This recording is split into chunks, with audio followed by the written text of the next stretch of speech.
MCL টি-20-র সর্বোচ্চ wicket শিকারীকে নিয়ে হয়তো বড় আশাই ছিল ঢাকা ক্যাপিটালসের, কিন্তু আলাউদ্দিন বাবু রাজধানীর ফ্র্যাঞ্চাইজির হয়ে টানা 4 ম্যাচ খেললেও পারফর্ম করতে ব্যর্থ।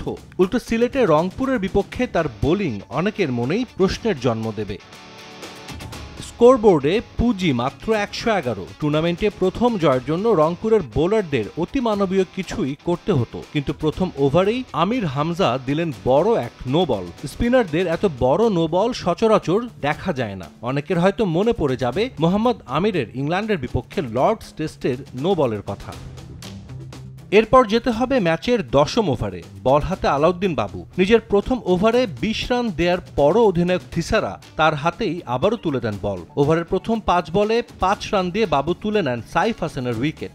ম্যাচ সিনারিওতে ঢাকার জন্য একটা দারুণ ওভারই হতে যাচ্ছিল, কিন্তু যত গড়বড় শেষ বলটা করতে গিয়ে। পরপর 3 বলে দিলেন ওয়াইড, যার প্রথম বলটা এতই বাইরে ছিল যা গ্লাভস বন্দি করতে পারেননি লিটন দাস।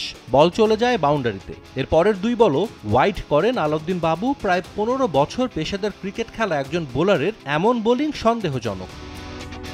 ঢাকার নির্বিষ বোলিং গ্লোবাল সুপার লিগ চ্যাম্পিয়নদের রান চেইজে বড় কোনো বাধাই হতে পারেনি। স্বভাবসুলভ আগ্রাসী ইনিংস খেলেছেন অ্যালেক্স হেইলস। 13 বলে 27 রানে অপরাজিত থেকে দলের টানা 5ম জয় নিশ্চিত করেন খুশদিল শাহ।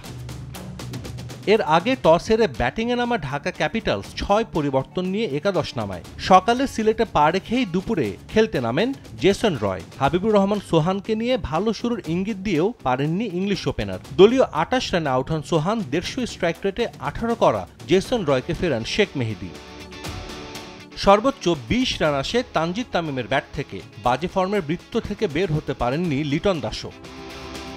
এবারের বিপিএলে প্রথমবারের মতো মাঠে নামা সাব্বিরও সতীর্থের পথ অনুসরণ করেন। নাহিদ রানার বোলিং তোপে ব্যর্থ ঢাকার মিডল অর্ডার। শেষ পর্যন্ত আগে ব্যাট করে চলতি বিপিএলে সর্বনিম্ন 111 রান তোলে ঢাকা, যে স্কোর সিলেটের ব্যাটিং প্যারাডাইস উইকেটে জয়ের জন্য যথেষ্ট ছিল না। সাজিদ মুস্তাহিদ, সময় সংবাদ।